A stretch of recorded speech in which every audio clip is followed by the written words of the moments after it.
26 जनवरी गणतंत्र दिवस। आज़ाद भारत में दो तारीखें बहुत ही महत्वपूर्ण हैं। एक 15 अगस्त और दूसरी तारीख 26 जनवरी। एक को हम स्वतंत्रता दिवस के रूप में मनाते हैं तो दूसरे को गणतंत्र दिवस के रूप में मनाते हैं। 15 अगस्त 1947 ईस्वी को हमारा देश एक लंबे संघर्ष के बाद ब्रिटिश साम्राज्य से आजाद हुआ, परंतु हमारे पास भारतीय संविधान नहीं था। आजादी के बाद कुछ दिनों तक अंतिम वायसराय लॉर्ड माउंटबेटन ने गवर्नर जनरल की हैसियत से काम किया। उसके फौरन बाद जनाब राजगोपाल आचार्य जी गवर्नर जनरल नियुक्त हुए, जो संविधान के लागू होने तक अपने पद पर बने रहे। हजरत दारुल उलूम नदवतुल उलमा से एक हिंदी में निकलने वाला रिसाला सच्चा राही है। उसके संपादक जनाब हाफिज डॉक्टर हारून रशीद सिद्दीकी साहब हैं। उन्हीं के सहायक हैं जनाब हज़रत मौलाना मोहम्मद गुफरान नदवी साहब दामत बरकातुहुमुल आलिया। उनका मजमून सच्चा राही में है, जिनमें आप यूं लिखते हैं, भारतवर्ष एक विशाल देश है जहां विभिन्न धर्मों के अनुयायी और विभिन्न संस्कृतियों के संरक्षक हैं।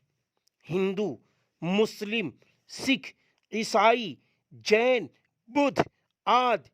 इस सूरत हाल के पेश नज़र ऐसे संविधान की जरूरत थी जिसकी छाया में सारे धर्म वाले और सारी जात वाले अपने धर्म सिद्धांतों और अपने रीत रिवाज के अनुकूल आपसी एकता और भाईचारे के साथ और पूरी स्वतंत्रता के साथ सम्मानित जीवन व्यतीत कर सकें। चुनांचे देश के योग और आला दिमाग के लोगों ने संविधान की रचना और निर्माण के लिए एक समिति का संगठन किया, जिसके अध्यक्ष जनाब डॉक्टर भीमराव अंबेडकर जी नियुक्त हुए। उनकी संरचना और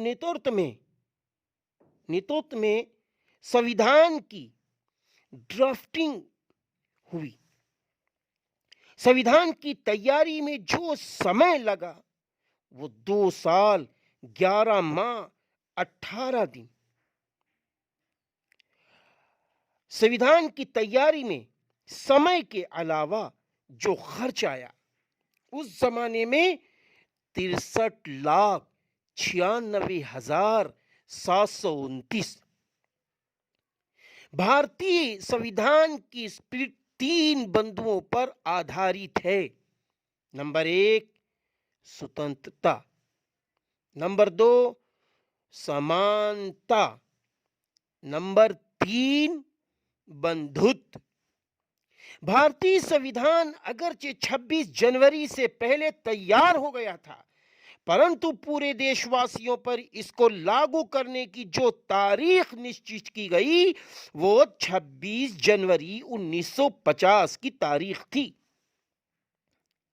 इसकी एक ऐतिहासिक भूमिका है। वह भूमिका यह है कि 26 जनवरी 1930 ईस्वी को रावी नदी के किनारे तिरंगा झंडा लहराकर स्वराज दिवस मनाया गया था। गणतंत्र दिवस के लिए यह बहुत ही उचित और ऐतिहासिक तारीख है।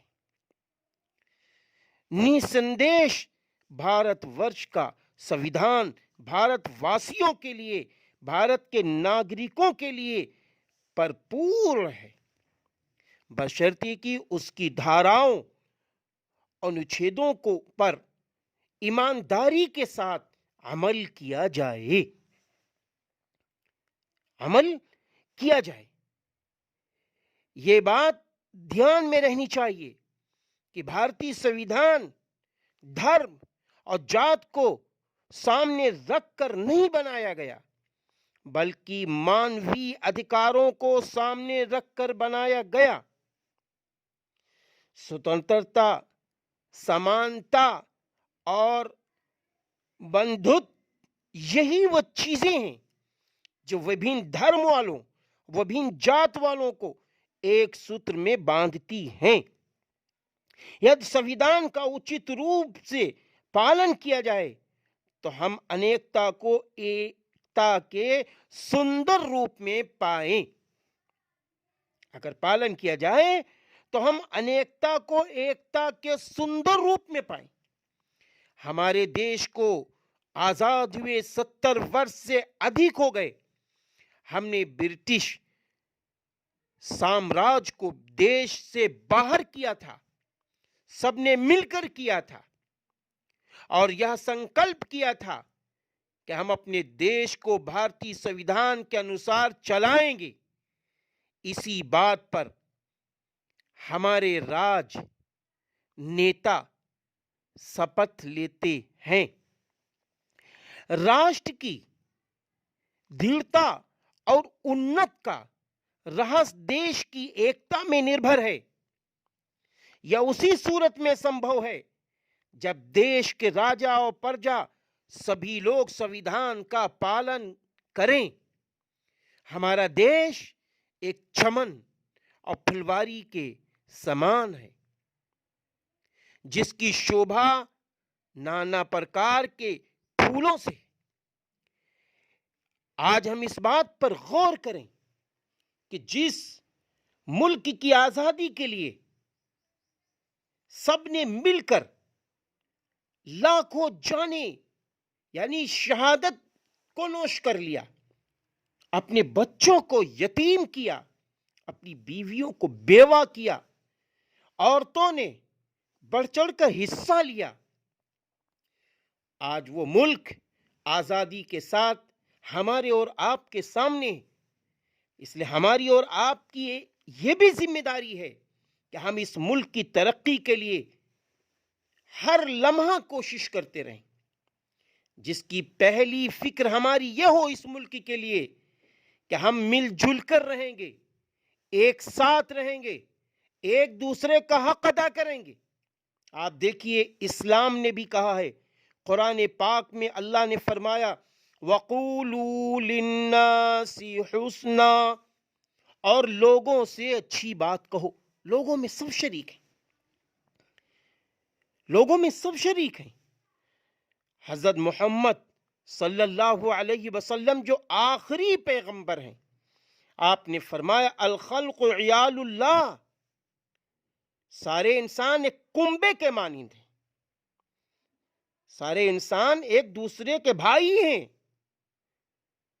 इसलिए हमको भाई भाई बनकर रहना है। हजरत मोहम्मद अरबी सल्लल्लाहु अलैहि वसल्लम ने यह भी फरमाया कि जो अपने पड़ोसियों का हक अदा ना करे, यानी खुद तो खाकर सो जाए और उसके पड़ोसी भूखे सोएं, तो वो मोमिन नहीं हो सकता, वो पक्का मोमिन नहीं हो सकता, सच्चा मुसलमान नहीं हो सकता।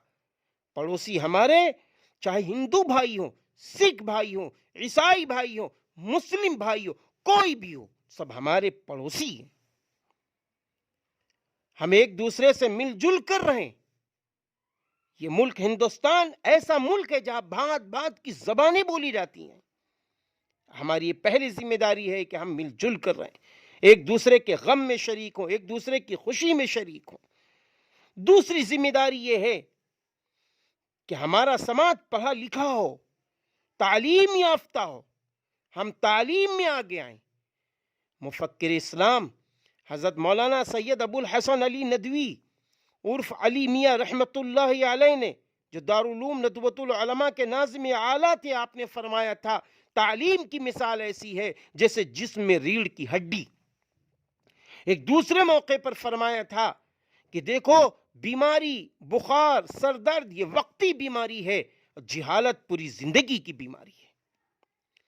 इसलिए हमको जिहालत को खत्म करना है। अगर हम अंधेरे को खत्म करना चाहते हैं तो हमको इल्म की रोशनी में आगे आना पड़ेगा। तो दूसरा काम है इल्म में हम आगे आए। हर शख्स ये सोचे कि हम अपने बच्चों को बच्चियों को इल्म वाला बनाएंगे, और आसपास के बच्चे अगर इल्म वाले नहीं हैं तो उन्हें समझाएंगे ताकि वो भी इल्म वाले बने, तालीम याफ्ता हो, हमारा समाज तालीम याफ्ता हो। तीसरा काम यह है कि हमारे समाज में हमारी बहनें हैं, हमारी बेटियां हैं। हमारे जहन में हर वक्त ये बात रहनी चाहिए कि हमारे किसी भी मजहब भाई की बेटी हो या बहन हो, वो मेरी बेटी है, वो मेरी बहन है। हम उसको अपनी सगी बहन समझें, हम उसको अपनी सगी बेटी समझें। जब हम इस तरह उनको समझेंगे तो हमारी बेटियां, हमारी बहनें इस मुल्क में तरक्की करेंगी, आजादी के साथ वो आगे बढ़ती चली जाएंगी। चौथा काम हमारा है, वो काम ये है कि हम जहां भी रहें, जिस जगह रहें, उस जगह को साफ सुथरा रखें, अपने घर के आसपास साफ सुथरा रखें, और स्वास्थ्य विभाग वालों की तरफ से, हुकूमत की तरफ से जो सफाई अभियान चलता है उसमें हिस्सा लें। और हम चाहते हैं हमारा मुल्क सुंदर हो, और ये हमारा नारा भी हुकूमत का है कि हमारा मुल्क सुंदर हो जाए, स्वस्थ हो जाए। तो मुल्क के नारे को अगर ताकतवर बनाना है तो हमें हुकूमत का भी साथ देना होगा, और हुकूमत का साथ इस तरह देना होगा कि अपने घरों को और घर के आसपास को साफ सुथरा रखें।